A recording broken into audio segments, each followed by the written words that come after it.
Assalamualaikum warahmatullahi wabarakatuh. Kembali lagi bersama saya Muhammad Pantomi Asrori dari SDN Empori Lembo, calon guru penggerak angkatan 9 BGP NTB. Pada video kali ini saya akan membawakan tugas ruang kolaborasi modul 2.3, mempraktikkan alur percakapan coaching dengan strategi Tirta. Baik, silahkan menyaksikan videonya.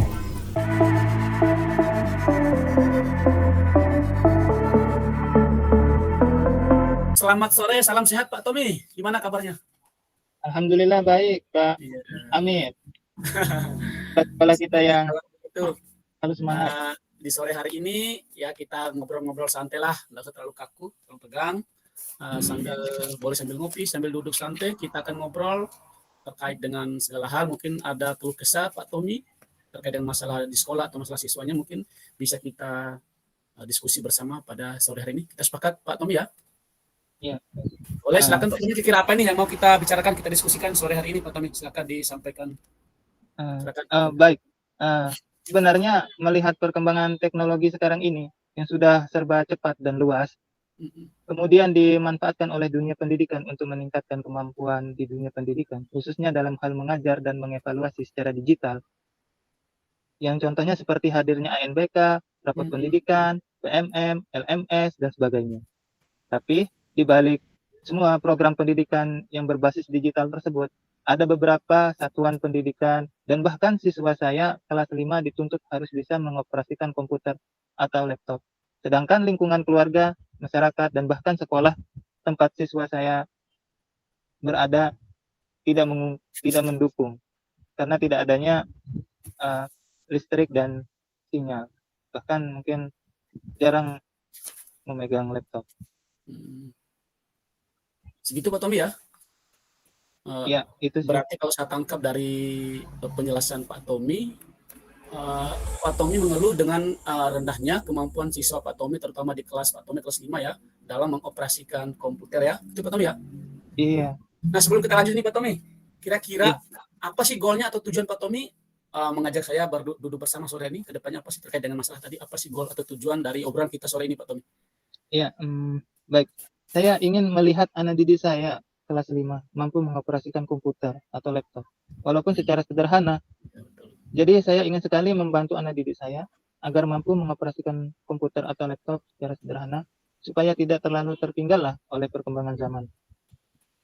Oh iya, ya tidak muluk-muluk juga sih harapan Pak Tommy. Intinya Pak Tommy ke depannya murid Pak Tommy bisa mengoperasikan komputer walaupun dalam bentuk sederhana ya Pak Tommy ya? Iya, oke. Menurut Pak Tommy nih, indikator-indikator apa saja sih terhadap siswa Pak Tommy yang Pak Tommy harapkan bahwa siswa saya ini harus bisa mengoperasikan komputer? Apa indikatornya Pak Tommy? Yang dikatakan jika siswa Pak Tommy bisa mengoperasikan komputer, apa indikatornya nih? Oh, ini A, ini B. Kalau sudah memenuhi A, B berarti sudah bisa mengoperasikan. Silakan Pak Tommy. Oke, baik. Menurut saya indikator atau siswa yang mampu mengoperasikan komputer secara sederhana, yaitu pertama siswa yang mampu menghidupkan dan mematikan komputer. Memang terlihat sederhana. Kedua, siswa yang mampu menggerakkan kursor secara lancar dan mengerti fungsi-fungsi dari mouse. Dan ketiga, siswa yang mampu mengetik dengan lancar dan mengerti fungsi-fungsi dari keyboard seperti numerasinya, shortcutnya, dan lainnya. Kemudian yang keempat, siswa bisa mengoperasikan Microsoft Word walaupun secara sederhana, yang ditandai dengan dikuasainya fungsi-fungsi yang terdapat pada menu home. Pada misalnya huruf tebal, huruf bergaris, dan sebagainya. Kata kiri, kanan, dan sebagainya. Ya, itu sih indikatornya ada empat. Ya, tidak ya, ideal sih untuk standar SD Pak Tommy, enggak muluk-muluk lah indikator-indikator seorang siswa dikatakan bisa mengoperasikan komputer. Nah, lanjut nih Pak Tommy. Dari kesekian siswa Pak Tommy di kelas nih, berapa persen yang sudah memenuhi indikator-indikator yang Pak Tommy harapkan tadi nih? Misalnya 10 siswa yang sudah memenuhi harapan Pak Tommy, berapa persen ini? Ya, menurut saya sekitar 40% lah kayaknya. 40%. Iya. Dari berapa siswa Pak Tommy? Dari berapa siswa di kelasnya? 5 siswa. Maksudnya 40% kemampuan menguasai apa namanya? komputernya ya sekitar 40% lah 40% ya. rata-rata Iya, betul. Ya. menguasai komputer secara sederhana. Hmm. Ada yang bisa menghidupkan komputer atau laptop tapi nggak bisa mematikannya. Ada yang bisa memakai mouse-nya tapi nggak bisa memakai keyboard-nya. Beragam kemampuan siswa ya Pak Tommy ya. Iya. Tadi di awal Pak Tommy menyampaikan bahwa kemampuan murid Pak Tommy dalam mengoperasikan komputer masih minim. Tentunya kan punya latar belakang Pak Tommy, ada penyebabnya jelas. Pada penyakit harus kita tahu dulu apa penyebab penyakit itu, baru kita harus beri obatnya apa nih. Nah, kira-kira dari pengamatan, dari analisa Pak Tommy sendiri, faktor-faktor apa saja nih yang membuat siswanya Pak Tommy ini kurang ahli atau kurang cakap dalam mengoperasikan komputer? Silakan Pak Tommy. Baik, jadi faktor-faktor yang menyebabkan siswa saya kurang cakap atau kurang terampil dalam bidang komputer, mengoperasikannya secara sederhana. Ya, pertama, tidak adanya listrik. Jadi, mereka tidak begitu tertarik dengan hal-hal yang digital. Bukannya tidak tertarik, mereka tidak bisa menggunakan benda-benda digital secara leluasa karena tidak ada listrik, begitu. Kemudian lingkungan masyarakat juga jarang ada yang memiliki komputer atau laptop di sana. Kemudian di sekolah juga cuma punya 2 laptop, begitu. Ya, berarti faktor surprise yang utama nih Pak Tommy ya? Ya, Pertama laptop sama listrik ya? Iya, sama peluang untuk mereka bisa menggunakan. Betul. Dalam hal ini saya meyakini Pak Tommy ini punya jelas tidak tinggal diam dalam masalah ini kan. Setelah tahu latar belakang penyebab siswa Pak Tommy kurang cakap dalam mengoperasikan komputer. Nah, terkait dengan kendala sarpras tadi Pak Tommy, kira-kira apa nih tindakan Pak Tommy? Kalau Pak Tommy tadi saya bilang Pak Tommy saya yakin tidak akan tinggal diam. Pak Tommy orangnya kreatif, inovatif. Dalam hal ini apa sih langkah yang diambil oleh Pak Tommy dalam menangani masalah tadi itu, sarpras tadi Pak Tommy? Nah, itu yang sedang saya pikirkan. Ya. Menurut saya bisa membantu siswa untuk meningkatkan kemampuan mereka mengoperasikan komputer, mungkin dengan meluangkan waktu saya. Ya. Membuat kesepakatan bersama siswa terkait ekstrakurikuler yang ingin dibentuk, yaitu ekstrakurikuler komputer. Ya setidaknya 3 kali seminggu lah saya sebagai tutor dan menyediakan wadah berupa sarana dan prasarana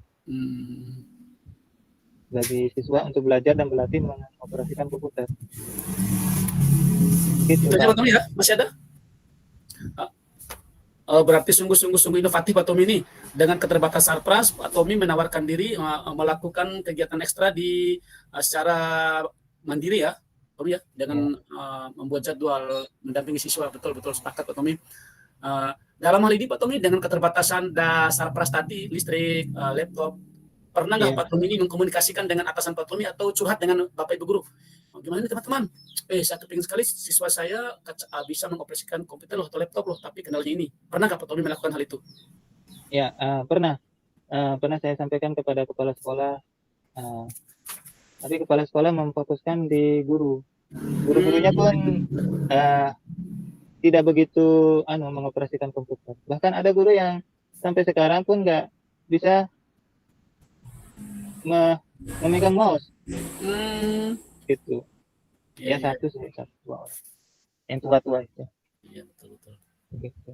Terus gini Pak Tommy, terkait dengan keterbatasan sarana prasarana tadi, pernah nggak Pak Tommy mengajak kolaborasi atau berdiskusi dengan orang tua siswa terkait kurangnya laptop atau kurangnya listrik apa segala tadi? Pernah nggak Pak Tommy berkomunikasi dengan orang tua siswa dalam hal ini? Untuk berkomunikasi dengan orang tua siswa, jujur saya belum melakukannya. Karena ini saya masih rencana begitu. Jadi saya kan prihatin melihat kondisi siswa saya yang tidak bisa mengoperasikan komputer, apalagi kelas 5 ada kegiatan ANBK. Iya, betul. Jadi saya ingin mengusahakan bagaimana kita bisa mengoperasikan komputer walaupun secara sederhana. Jadi ya mungkin nanti saya akan bekerja sama dengan wali murid juga, dengan rekan guru. Iya. Ya cukup maksimal juga Pak Tommy ini mengusahakan bagaimana siswa Pak Tommy bisa lebih cakap lah dalam mengoperasikan komputer. Ini mungkin satu pertanyaan yang mungkin sifatnya personal juga, bisa sifatnya profesi Pak Tommy juga ini. Seberapa pentingkah atau seberapa pengaruhnya sih kemampuan siswa dalam mengoperasikan komputer terhadap profesi Pak Tommy dan teman-teman guru di sekolah? Pengaruhnya? Ya, pengaruhnya bukan cukup sih, sangat berpengaruh sebenarnya. Kenapa? Karena kelas 5 ini dari ANBK itu muncullah raport pendidikan. Nah, di sana keluar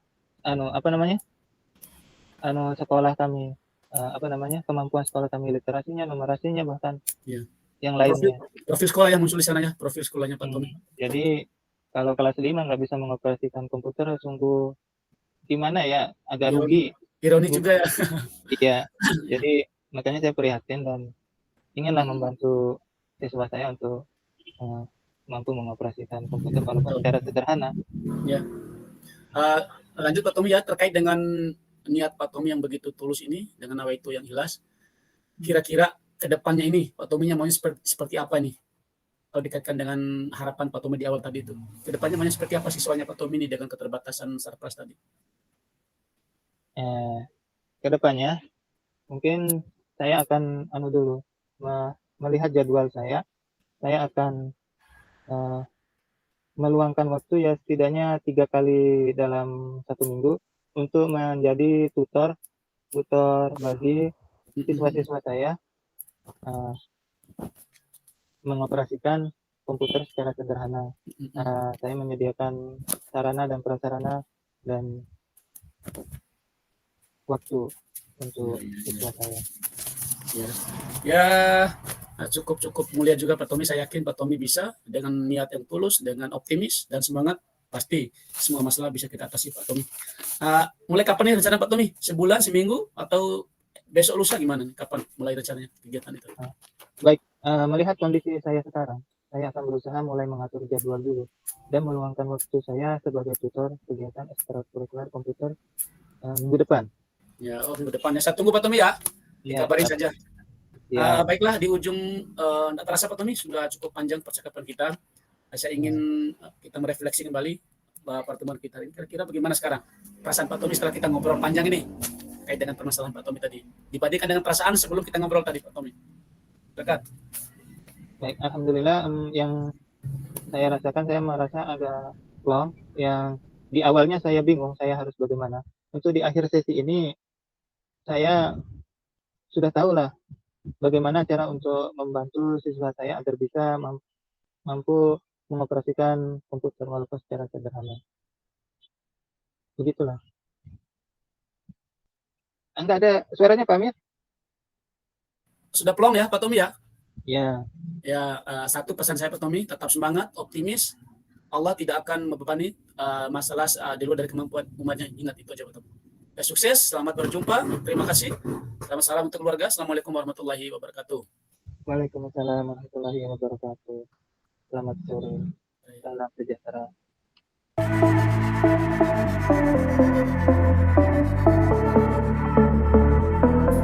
Selamat sore Pak Amir.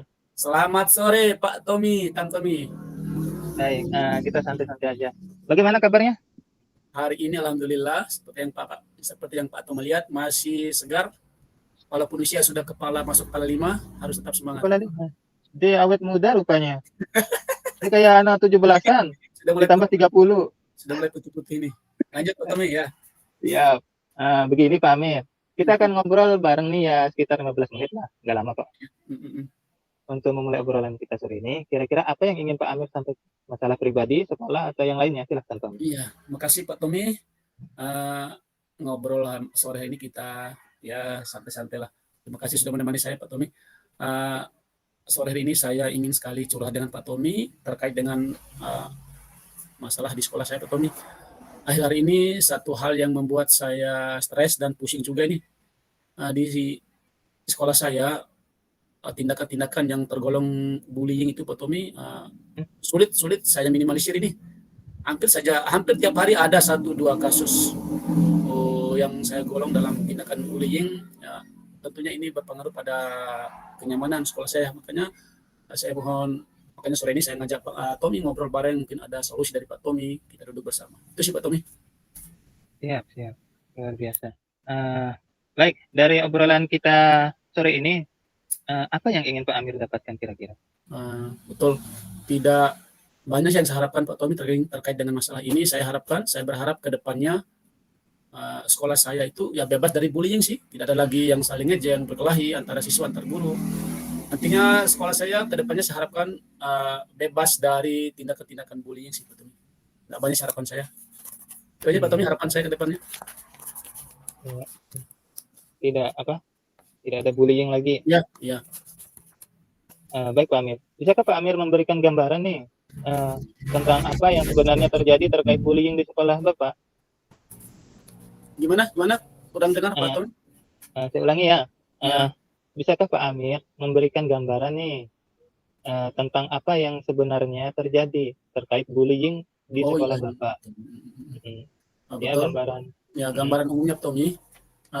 Jujur, akhir-akhir ini ada saja setiap hari itu kasus yang saya dengar, yang saya lihat, yang saya terima laporan dari guru, dari siswa terkait dengan situasi yang membuat ya sekolah saya tidak nyaman. Ada saja siswa yang lapor berkelahi, diganggu temannya, dipalakin temannya, ada yang lapor, ada guru yang lapor, ada siswa yang saling berantem, ngomong kotor sama teman. Itu sih bentuk-bentuk bullying yang standar lah yang untuk ukuran siswa. Makanya tiap hari itu ada saja laporan terkait dengan sikap tindakan yang terjadi di sekolah saya. Iya. Baik, tadi Pak Amir bercerita bahwa ada guru dan siswa yang melapor terkait kasus bullying. Kira-kira kasus yang seperti apa sih yang Pak Amir katakan sebagai kasus bullying? Ya. Kalau bullying kan istilahnya sama dengan perundungan Pak Tommy ya, kalau tidak salah. Perundungan. Ya, jenis-jenis tindakan siswa yang dilaporkan itu dia beragam sih. Ada yang contoh kecil dipalakin teman uang, ada yang disembunyiin teman buku, sepatu kanan di atas pohon, sepatu kiri di bawah kolong meja. Itu lucu sekali. Kadang-kadang ada siswa yang hilang, ada yang ejekin dengan kata-kata yang kotor. Ya beragam sih Pak Tommy, makanya setiap hari saya duduk merenung, aduh, kok enggak ada anunya ya, enggak ada habis-habisnya ini masalah yang muncul di sekolah saya ini. Pak Tommy, beragam sih model bullying itu, tindakan siswa. Ya, wah cukup beragam ya kasusnya Pak Amir. Ya Pak Tommy. Dari kasus-kasus yang Pak Amir ceritakan tadi, bagaimana situasi itu mempengaruhi Pak Amir secara pribadi dan emosional? Ya, kalau secara pribadi dan emosional jujur terkait dengan kasus-kasus itu, pertama membuat saya tidak nyaman, emosi tidak stabil karena di samping saya mengerjakan tugas-tugas utama saya sebagai kepala sekolah, menyelesaikan administrasi, mengurus guru, mengurus siswa, ditambah lagi dengan kasus-kasus tadi itu, artinya beban kerja saya bertambah. Terus yang kedua, dari sisi kenyamanan sekolah, dengan adanya perilaku siswa yang tergolong bullying tadi, tentu berpengaruh pada proses KBN, proses kenyamanan sekolah, proses bersosialisasi antara siswa dengan siswa tidak nyaman sih Pak Tommy. Iya. Dari penjelasan Pak Amir, ternyata begitu besar dampak perilaku bullying terhadap pribadi dan emosional Pak Amir ya. Jadi saya meyakini Pak Amir tentu tidak tinggal diam melihat permasalahan ini. Kira-kira apa yang Pak Amir telah dan akan lakukan untuk menangani terkait permasalahan bullying tersebut? Terkait dengan laporan siswa tadi, laporan guru tadi, mungkin langkah awal yang saya tempuh adalah melakukan mencari tahu, mewawancarai, mencari data tentang terhadap pelaku dan korban itu. Saya panggil ke ruang kantor, saya data, saya tanya ke pihak korbannya kenapa teman melakukan ini. Saya tanya juga pelaku juga, saling konfrontasi lah. Lalu terhadap pihak pelaku korbannya saya berikan kenyamanan emosional, kenyamanan sosialnya supaya tidak terbebani dengan sikap-sikap temannya tadi. Terhadap pelakunya saya berikan edukasi lah, pemahaman bahwa yang kamu lakukan ini tidak baik, berdampak buruk pada temanmu. Terus kamu akan dikucilkan oleh temanmu. Terus setelah itu saya menghubungi orang tuanya Pak Tommy, menghubungi orang tuanya supaya memberitahulah bahwa di sekolah terjadi kasus ini, supaya di kemudian hari muncul hal-hal yang tidak kita inginkan. Orang tua juga ikut tahu, ikut bertanggung jawab. Itu langkah awal sih, langkah antisipasi awal dulu Pak Tony. Baik, luar biasa. Dari tindakan yang Pak Amir lakukan tersebut, menurut pengamatan Pak Amir, sudah sejauh mana mampu meminimalisir kasus bullying di sekolah? Iya. Kira-kira dari angka 1 sampai 10, posisi kondisi sekolah Pak Amir terkait bullying berada di posisi berapa ya? Kalau Iya. 10, itu artinya sudah tidak pernah terjadi lagi bullying. Iya.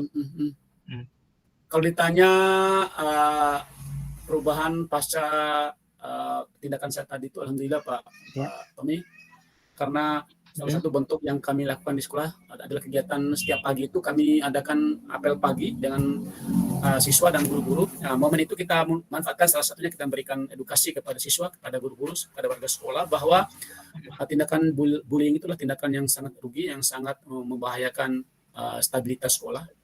Nah, akhir-akhir ini ya sedikit demi sedikit adalah pengurangan sikap siswa terhadap tindakan bullying itu, walaupun tidak hilang sama sekali sih, masih ada 1-2 lah, tapi kadarnya masih dalam standar tidak terlalu berat kayak awal-awal pertama terjadi hal-hal tersebut di sekolah. Kalau ditanya angka dari 1 sampai 10 tentang bullying di sekolah, antara 7 sampai 8 lah. Kalau 10 sih belum hilang sama sekali, masih 7-8 standar angkanya kita itu skalanya. Baik, ternyata Pak Amir sudah berupaya menyelesaikan permasalahan terkait bullying di sekolah. Menurut penyelidikan Pak Amir, apa sih yang melatar belakangi siswa kerap kali melakukan bullying di sekolah? Iya, betul ya. Kenapa siswa melakukan bullying di sekolah? Pertama ada beberapa hal, ada beberapa sebab. Pertama, kenapa siswa itu melakukan bullying? Pertama, setelah saya bersama guru mencari tahu latar belakang siswa, hampir siswa yang melakukan bullying ini, Pak Tommy, rata-rata dilakukan oleh siswa kelas tinggi terhadap kelas rendah, kelas 5-6 kepada adik-adiknya kelas 1-2. Hampir sebagian besar pelaku bullying ini berasal dari keluarga yang broken home. Ada bapaknya, ibunya cerai, dia diasuh sama neneknya dari kecil, orang tuanya keluar TK, jadi TKW, TKI. Dari sisi mungkin mereka tidak mendapatkan kasih sayang, bimbingan yang maksimal dari orang tuanya, hanya mereka melampiaskan harapan mereka itu pada temannya. Itu yang pertama. Yang kedua, faktor ekonomi Pak Tommy. Pernah terjadi sekali waktu siswa saya melapor ke saya bahwa saya kehilangan uang sekian-sekian dalam kelasnya. Terus pelakunya saya tanya, kenapa kamu melakukan ini nak? Ini nggak boleh loh. Iya Pak Amir, saya belum makan, saya belum sarapan pagi. Saya minta uang, saya ngambil. Kenapa tidak minta baik-baik sama Pak Guru? Malu saya. Nah, dari situ saya ngambil nilai bahwa ini anak-anak, ini faktor ekonomi lah. Nah, yang berikutnya, di era digital sekarang ini kan anak-anak ini bebas mengakses informasi Pak Tommy, bebas menonton film, menonton drama di TV, di YouTube lewat HP. Nah, dari media-media ini mungkin mereka meniru, mengadopsi, ingin mencoba. Gimana ya kalau gangguin orang, asik apa enggak ya? Nah, itu faktor media lah. Terus yang berikutnya mungkin faktor gini, traumatis. Mungkin dia pernah dibully waktu kecilnya sama adiknya, sama kakaknya, sama temannya, hanya dia melampiaskan dendam itu kepada temannya. Berikutnya mungkin faktor gini, faktor akut, ingin mendapat perhatian. Biasanya siswa-siswa yang melakukan tindakan di luar normal kewajaran, mereka ingin mendapatkan perhatian dari orang lain, dari lingkungan sekitar, dari guru, dari teman. Kalau saya selama ini tidak diperhatikan, supaya saya diperhatikan saya harus berbuat ini, supaya saya jadi fokus perhatian. Artinya mereka melampiaskan itu dengan tindakan-tindakan yang di luar kewajaran itu. Mungkin itu sih beberapa faktor yang saya lihat, yang saya amati di sekolah saya terkait dengan kenapa siswa saya itu melakukan hal tersebut. Iya. Ternyata banyak ya faktor yang bisa menjadi atau melatar belakangi siswa untuk melakukan bullying di sekolah. Baik, terus siapa saja sih yang Pak Amir libatkan untuk ikut berpartisipasi menangani kasus bullying di sekolah Bapak? Ya betul. Tentunya dalam mengantisipasi atau meminimalisir kasus bullying di sekolah, saya tidak mungkin bergerak sendiri Pak Tommy. Di sana ada rekan sejawat, guru, tenaga kependidikan, siswa-siswa juga wajib saya libatkan. Terus ada komite di sana, ada pihak-pihak terkait, kepolisian setempat mungkin, pemerintah kecamatan yang saya ajak kerjasama untuk berkolaborasi bagaimana tingkat bullying di sektor pendidikan dapat kita hindari, dapat kita minimalisir. Itu sih pihak-pihak yang saya ajak kerjasama Pak Tommy. Luar biasa. Baik, tadi Pak Amir sudah memaparkan nih langkah-langkah yang akan dilakukan dalam jangka pendek. Kira-kira adakah tindakan yang akan Pak Amir lakukan dalam menangani kasus bullying tersebut untuk jangka panjangnya? Ya betul ya. Untuk jangka panjangnya mungkin tidak banyak sih, tidak berat sih Pak Tommy. Yang pertama, yang paling utama dan pertama adalah bagaimana mengedukasi warga sekolah, terutama siswa, guru, tentang bullying itu apa, sikap apa saja yang tergolong bullying, bagaimana menanggulanginya, apa dan punya wajib kita edukasi mereka. Terus yang kedua, mengintegrasikan gerakan anti bullying di sekolah lewat kurikulum sekolah lah Pak Tommy. Berikutnya melaksanakan pendidikan dan pelatihan, misalnya kita undang psikolog, konselor untuk memberikan edukasi kepada warga sekolah terkait dengan bullying itu. Terus yang berikutnya mempromosikan atau menghidupkan lagi budaya-budaya positif di sekolah, misalnya saling sayang menyayangi, hormat menghormati. Mungkin dengan cara itu budaya-budaya negatif tadi itu, contohnya bullying, akan kita minimalisir. Terus yang berikutnya dari kegiatan itu kita akan evaluasi, kita akan refleksi apanya yang kurang, apa kendalanya, yang baik kita tingkatkan, yang belum kita sempurnakan kembali. Itu untuk jangka panjangnya Pak Tommy. Terus yang kemarin salah satu bentuk kerjasama kami dengan pihak terkait komite dan wali murid Pak Tommy, kita sudah mendeklarasikan sekolah anti bullying, ditandatangani oleh perwakilan siswa, guru, komite, dan pihak kecamatan. Itu sih. Iya, luar biasa Pak Amir. Saya percaya Pak Amir pasti bisa melakukan rencana-rencana tersebut. Ya. Lalu kapan kira-kira Pak Amir dapat merealisasikan rencana-rencana tersebut ya? Betul.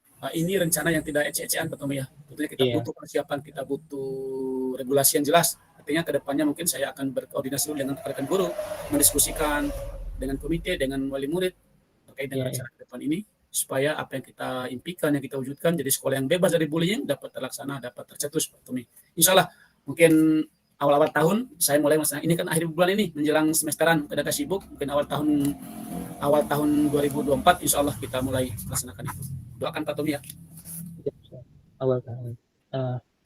Baik Pak Amir, tidak terasa kita sudah berada di akhir sesi perbincangan kita. Saya menantikan kabar dari Pak Amir terkait rencana program pencegahan bullying yang telah Pak Amir jelaskan tadi. Baik, apa yang Pak Amir dapat dari sesi perbincangan kita sore ini? Ya, jauh beda dengan di awal tadi Pak Tommy. Tadi saya berangkat dari sebuah beban, dari kasus-kasus tadi. Dengan saya ngobrol dengan Pak Tommy sore ini, kayaknya ada semacam nutrisi lah, ada tambahan saya supaya lebih bersemangat, gimana mengantisipasi, meminimalisir kasus tadi di sekolah. Terima kasih Pak Tommy atas masukannya, atas motivasinya hari ini. Mudah-mudahan kita akan ketemu lagi Pak Tommy ya. Yang jelas beban sudah agak garingan ini Pak Tommy, sudah pelong sedikit. Ya, alhamdulillah. Baik Pak Amir, terima kasih sudah mengikuti sesi perbincangan sore ini. Sampai jumpa lagi di sesi berikutnya ya. Ya, makasih Pak Tommy bersama ya. Assalamualaikum Pak Tommy, selamat sore, salam sehat. Waalaikumsalam, selamat sore. Berarti